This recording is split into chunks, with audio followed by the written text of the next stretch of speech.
So a lot of people that I see make mistakes on the where they're hunting at, in my opinion, what mistakes they're making about on where they're hunting at is that if they would have come in here, or if I was to come in here and hang a trail camera, we've only seen, what, 30 trails, and they're all flowing right in here. Now, granted, if I put bait on the ground, I would draw deer from over there to over here and over there to over here, and you kind of get a misconception of where the deer are actually flowing when there's no bait involved.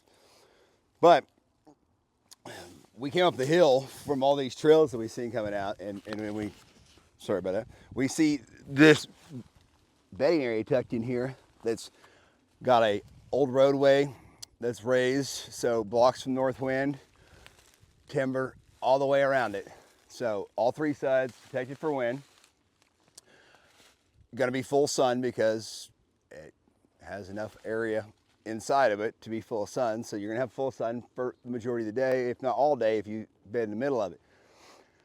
What we see about every bedding area on a property that we scout is we see a stand hanging there, we see a shooting box, we see a ground blind, we see something of that nature, okay? Now, you might get lucky once or twice throughout 10 years and shoot you a good buck in this area right here. The problem with hunting that bedding area is that when your access egress, which is important in every situation, but this access egress in here, how are you going to get into this area to a shooting box that's positioned over here, that's in this bedding area?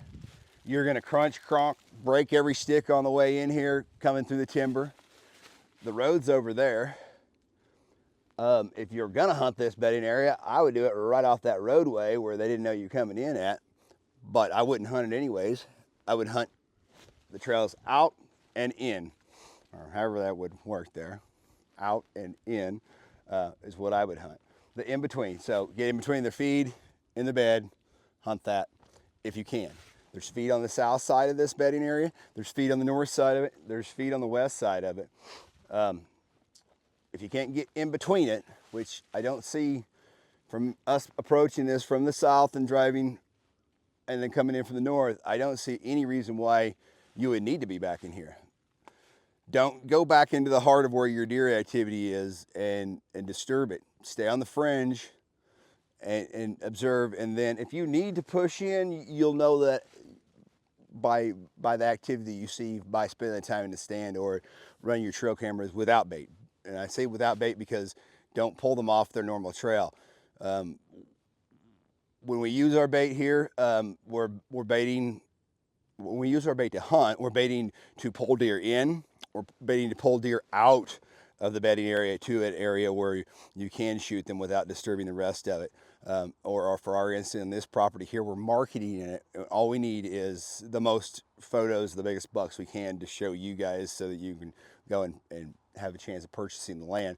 So we don't have to follow some of the do's and don'ts of hunting, but when it comes to hunting, I would never hunt this bedding area unless it is just during rut, they've run all the does out, and it's just there's so many bucks that come through here that you can get away with bumping deer. You're not going to consistently shoot big deer if you hunt these bedding areas. Get out of them, stay out of them. That's my tip.